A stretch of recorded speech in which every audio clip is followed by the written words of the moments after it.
El sol de un martes cualquiera, en ese Guadalajara de inicios de los 2000 que aún olía a tierra mojada después de un aguacero de verano y a tortillas recién hechas en la esquina, iluminaba la modesta sala de Ricardo Mendoza. Tenía 45 años, la piel curtida por los años de esfuerzo en el martillo veloz, la ferretería donde era administrador y una mirada honesta que rara vez ocultaba sus pensamientos. A su lado, Elena, su esposa de 22 años de matrimonio, preparaba el desayuno, el aroma a café de olla mezclándose con el de huevos revueltos. Sofía, de 16, y Daniel, de 12, apenas empezaban a desperezarse en sus habitaciones.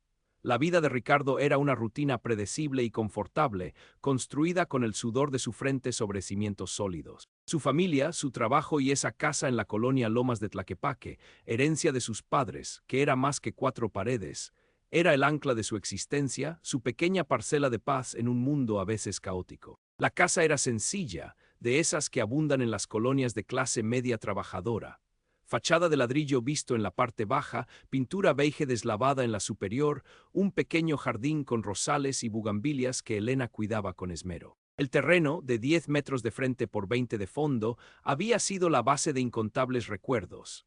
Las fiestas de cumpleaños de los niños, las carne asadas dominicales con los compadres, las discusiones de sobremesa donde se arreglaba el mundo. Ricardo conocía cada palmo, cada irregularidad, cada grieta de ese suelo como la palma de su mano. Había medido el terreno con su padre de niño y recordaba perfectamente los mojones que lo delimitaban, aquellos que por tradición se habían respetado por décadas entre los vecinos. Pero la tranquilidad de Ricardo había empezado a resquebrajarse hacía unos meses, cuando Gustavo Ramírez, alias El Lobo, se mudó a la casa contigua. Gustavo era un hombre corpulento, de 50 y tantos, con una sonrisa que no llegaba a los ojos y una reputación de tener contactos en la política local y en negocios no del todo claros. Su casa, recién construida con aires de opulencia desmedida, mármol pulido en la fachada y ventanas polarizadas, contrastaba drásticamente con las demás del vecindario. Al principio, Ricardo no le dio mayor importancia a la excavación para la cimentación de un nuevo anexo. La gente construye, es normal, pero poco a poco los ruidos se hicieron más persistentes, el polvo más molesto y lo más preocupante, las obras parecían extenderse más allá de lo que era razonable. Un domingo por la tarde, mientras Ricardo regaba sus rosales, se percató de algo alarmante. Los albañiles de Gustavo estaban colocando la barda perimetral del nuevo garaje. Y esa barda no seguía la línea de los mojones históricos. Estaba al menos 30 centímetros dentro de su propiedad, 30 centímetros. Puede parecer poco, insignificante para algunos. Pero para Ricardo era una invasión flagrante, un robo silencioso de su tierra, de su historia, de su paz. Era el principio del fin de su pequeño paraíso. El corazón le dio un vuelco. Se secó las manos en su pantalón de mezclilla y se acercó a la barda, que ya empezaba a tomar forma con bloques de concreto. Oiga, disculpe, le dijo a uno de los maestros albañiles, un hombre joven de gorra. Esta barda creo que están construyendo sobre mi terreno. La línea divisoria está más hacia acá. El albañil lo miró con desinterés, casi con desprecio. Esas son órdenes del patrón, señor. Nosotros solo hacemos nuestro trabajo. Esa misma tarde, Ricardo esperó a Gustavo. Lo vio llegar en su camioneta lujosa, negra y brillante. Respiró hondo y se acercó con la mayor calma que pudo reunir. Gustavo, ¿podemos hablar un momento? Gustavo, con su sempiterna guayabera impecable y su cadena de oro, le dedicó una mirada condescendiente. ¿Qué se le ofrece, Ricardito? Estoy apurado. Es por la barda, Gustavo. Creo que se están metiendo a mi terreno. Tengo los planos y sé dónde está la línea. Son unos 30 centímetros, pero es mi propiedad. Gustavo soltó una carcajada, una risa hueca que rebotó en la calle. Ah, Ricardito, con razón te veo tan preocupado. 30 centímetros, por favor, unos cuantos centímetros, ¿quién se va a fijar? Mira, el ingeniero me dijo que el terreno de allá siempre fue un poco irregular, y que lo mejor era enderezar la línea para que todo se vea más estético. No te preocupes, no es para tanto, no seas exagerado. Se encogió de hombros como si el asunto fuera una minucia irrelevante. Además, sabes lo que cuesta parar una obra a estas alturas. No andamos para esas cosas, ya está empezado, pero Gustavo, es mi terreno, esos 30 centímetros son míos, no tienes derecho a tomarlos. La voz de Ricardo sonaba más débil de lo que quería. Mira, Ricardito, no te compliques la vida. Nadie va a notar esa nimiedad. Anda, ve a ver tu tele y deja de armar dramas por pequeñeces. La vida es corta para andar con esas cosas. Además, con la gente que yo conozco, no te conviene estar en malos términos. Dicho esto, le dio una palmada en el hombro, una palmada que se sintió más como una amenaza velada que como un gesto amigable, y entró a su casa sin esperar respuesta. Las palabras de Gustavo le cayeron a Ricardo como un balde de agua fría. La burla, el desdén, la implícita amenaza, todo lo hizo sentir pequeño, humillado. Volvió a su casa con el alma encogida. Elena notó su semblante. ¿Qué pasó, mi amor? ¿Hablaste con Gustavo? Ricardo le contó con un nudo en la garganta. Se burló de mí, Elena. Me dijo que no fuera exagerado, que nadie notaría la nimiedad de 30 centímetros, y que no me convenía estar en malos términos con él. Elena apretó los labios. ¡Qué descaro! ¿Y ahora qué haremos? Esa noche Ricardo no pudo dormir. Daba vueltas en la cama, la cabeza llena de pensamientos. 30 centímetros. No era solo la medida física. Era el principio, la dignidad, el respeto. Era la impunidad de un hombre que creía poder hacer lo que quisiera. Sentía una opresión en el pecho, una rabia contenida que amenazaba con explotar. Los días siguientes fueron un tormento. Cada vez que salía al jardín, veía la barda de Gustavo avanzando, implacable sobre su tierra. Los albañiles lo miraban con una mezcla de curiosidad y burla.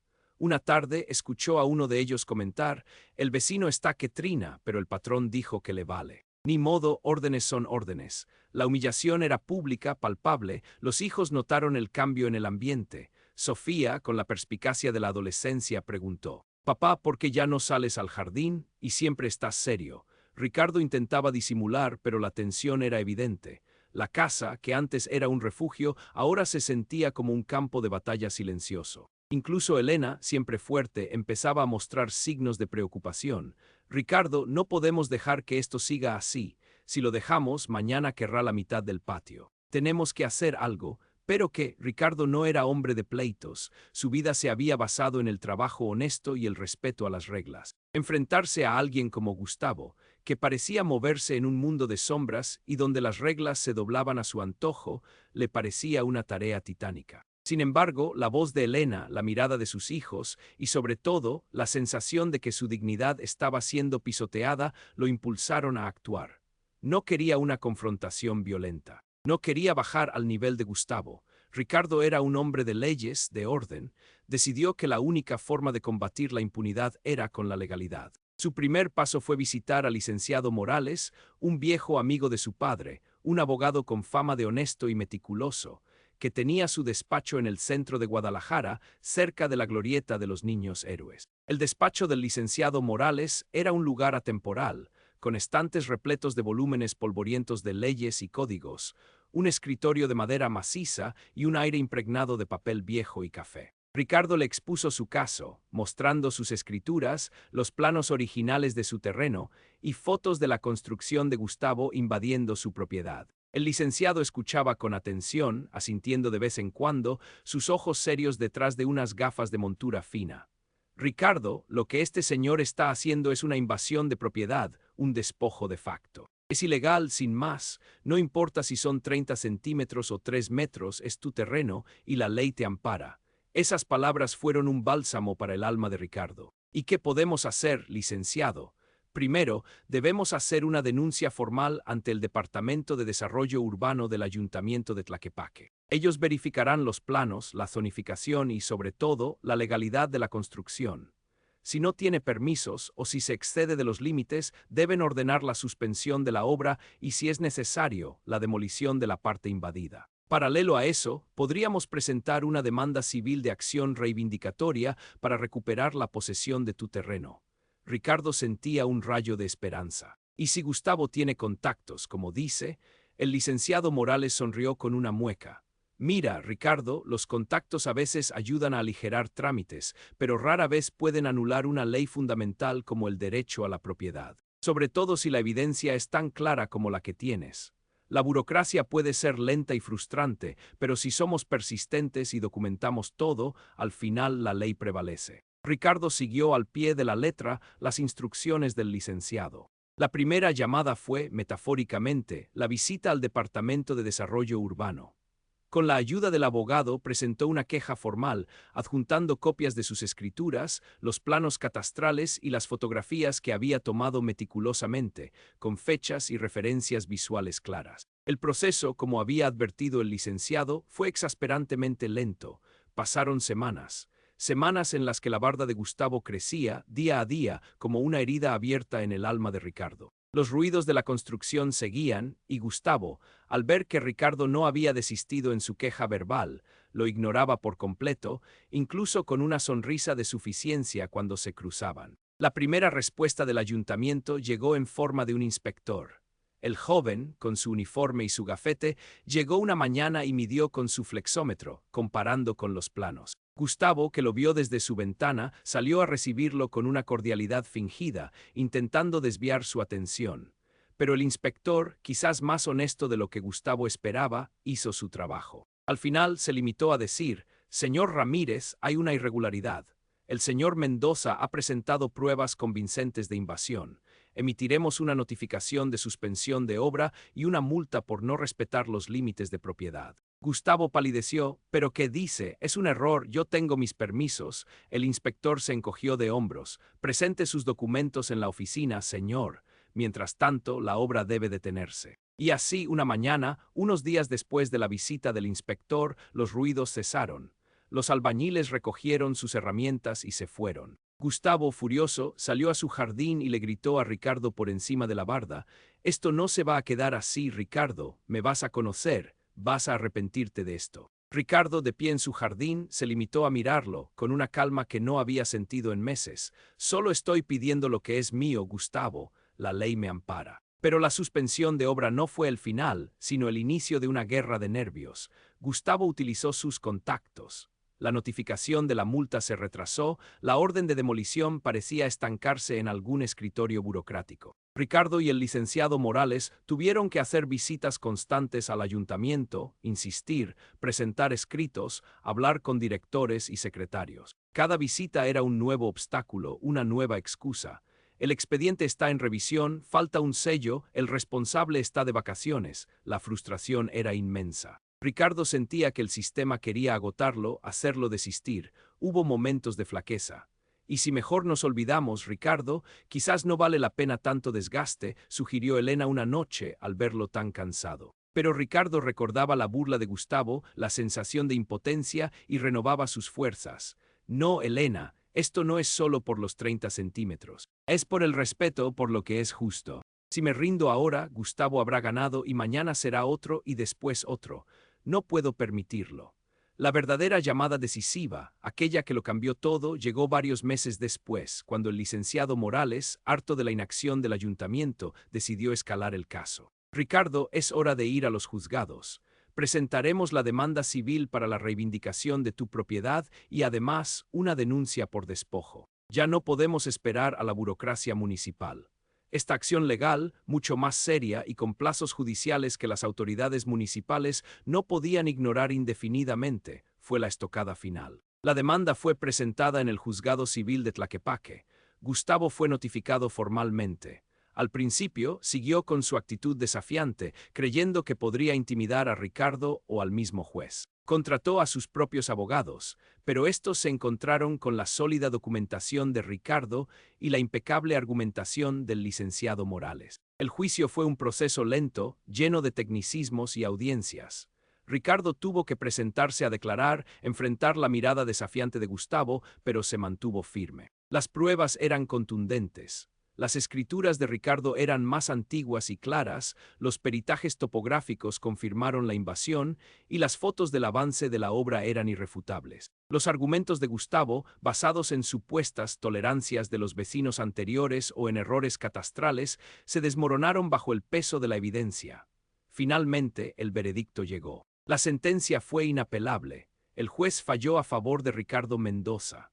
Ordenó la demolición inmediata de la parte de la construcción de Gustavo Ramírez que invadía la propiedad de Ricardo, además del pago de una indemnización por los daños y perjuicios causados y las costas del juicio. La noticia corrió como pólvora por la colonia. Gustavo estaba furioso, pero ya no había nada que hacer. Intentó apelar, pero su recurso fue rechazado. La orden judicial era clara. Un día gris, a casi un año y medio de haber iniciado todo, una cuadrilla de demolición, escoltada por policías municipales, llegó a la calle de Ricardo. Una grúa y varios camiones se posicionaron frente a la casa de Gustavo.